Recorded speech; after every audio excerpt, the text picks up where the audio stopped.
G'day everybody and welcome to the M&M show. I'm feeling a little bit like upside down. It's Christmas. Going down It's the Christmas time. And I have no Christmas sweaters. That's all right, but you do have your US Open hat I on. do. You have, as we reflect Yay. on the year, we reflect on the Grand Slams, and Michelle, being your America being your home country. Yep. Why don't you kick us off with some of your reflections? I've got a lot of reflections. But my first question is, how many US Opens have you been to? That is a good question. I believe maybe 3. Okay. So we're kind of equal, right? Yeah. Like you 3 US Opens, me 3 Aussie Opens. So I think that's pretty good. I have probably been to 20-ish US Opens in my lifetime. Yeah. I clearly remember my first one being kid, and I was probably in my late 20s. Just being kid in a candy store, and love the US Open. It is by far, it is kind of like, it's ginormous, it's loud, it's exciting, there's so much energy. It's like a concrete jungle full of celebrities. There's so many great descriptive words, but let's focus on this year's US Open in our month of reflection. And first, I want to really just give 2 claps, a shout out, like all the love in the world to the USTA for pulling that tournament off, because I think it was a bit of a miracle in our COVID situation. And, if you had looked back in June, July, I think the world would have said, there's no way this is going to happen. And, again, the USTA created this, amazing bubble in New York that started with the Cincinnati tournament, which they moved into the bubble, which is also a very big tournament. And not only were they dealing with COVID, but they were dealing with some other societal issues that we had going on at the same time. And if you recall, during the Cincinnati tournament, the Black Lives Matter movement was really, there was a lot going on there. And Naomi Osaka, like many professional athletes at that time period, chose not to participate in their sport, which in this case was the final of the Cincinnati tournament. She was scheduled to play Azarenka, so she did not. And then, and I'm going to segue in a couple things here. We get to the US Open, and there was the incidents with Djokovic hitting the linesperson with the ball, leading into his disqualification of the tournament. Again, mind-boggling. All right, and then COVID was happening at the same time. So Emma, you and I were fortunate. We had been on a industry Zoom call, and Stacey Allister was on that call, who is the tournament director for the US Open. And you can, I'll say it, and you can, correct me. But she said that during that whole time, many things were happening, like COVID, like Osaka, like Djokovic. And she said in most cases, under normal circumstances, those things would have made her head explode, more or less. But her number one priority was keeping every person involved with those events safe with COVID. And every morning they would have their meeting, and all she cared about was that nobody tested negative that day for the virus. And to her, that was... No one tested positive.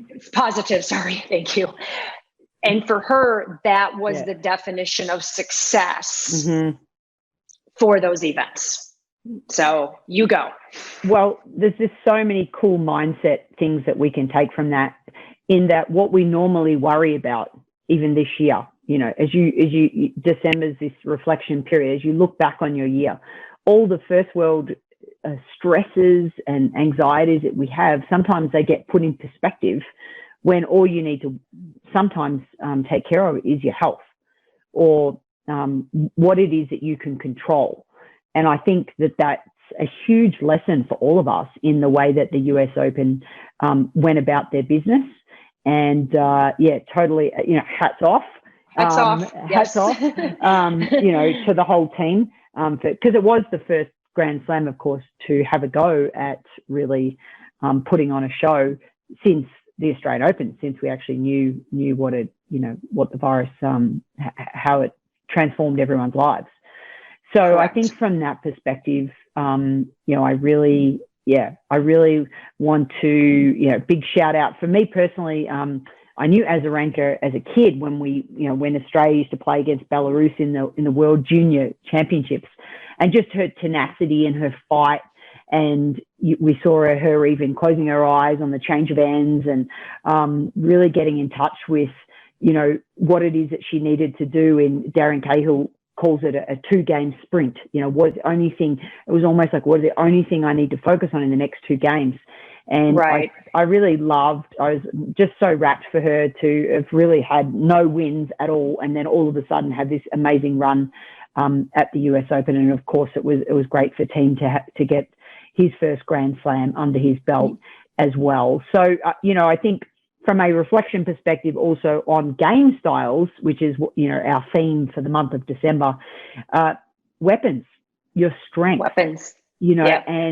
And remember, minimum of 2. When somebody says, what's your strength? Try not to just say, on my forehand. What is it about your forehand that it does? So it's my heavy off forehand and my ability to move my opponent off the baseline or push them back, or, it's my ability to transition under pressure and take away, the sneak volley so that, that I can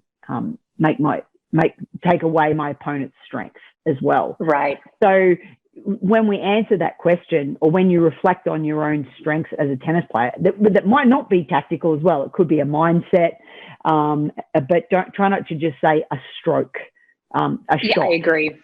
Yeah.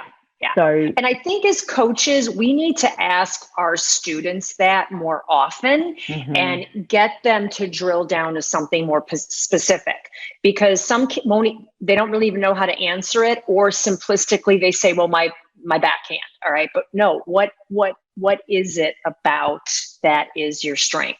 What do you think was Azarenka's strength in the US Open? Yeah, I think her tenacity and her ability to be in the moment, and no matter what, you lose a set 6-1, it's very easy to, it didn't look like that she had lost the set 6-1. She was still fighting. She was still finding a way. She was still trying to solve the problem and the puzzle. So, I think that all hats off to her for that ability to keep hanging in there. And, her backhand out of line is an incredible shot that she knows how to get it on her terms. Because it wasn't like her serve, for example, was, necessarily the biggest weapon. So I think it was that ability just to show tenacity and real grit.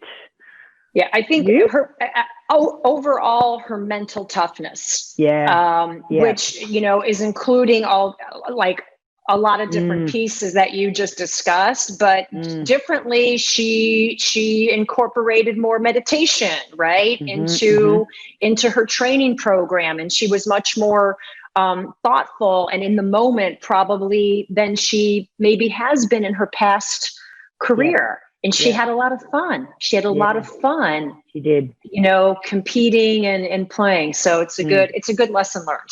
Absolutely. So please reflect on what are your strengths as a tennis player beyond just saying a stroke, and we look forward to also the importance of recovery. So Michelle's going to give us an idea around that for this episode. But most importantly, have a fantastic happy holidays, festive season, whatever that means to you, of course. And enjoy your day, whether that be upside down or standing on your 2 feet. But Michelle, thanks again, and have a great day. Merry Christmas to all of our friends, family, and colleagues around the world. And we will get into some energy movement. Hi, let's get going with our energy movement. We're going to do the figure 4 stretch. Let's begin by lying down. Knees are bent. We're going to bring the right leg up and cross it over the left thigh, and then we're going to lift that leg up towards the chest. This is an amazing stretch. It's one of my favorites. It's great for the glutes and the piriformis. Of course, we're going to switch sides. Stay in that stretch as long as feels comfortable for you.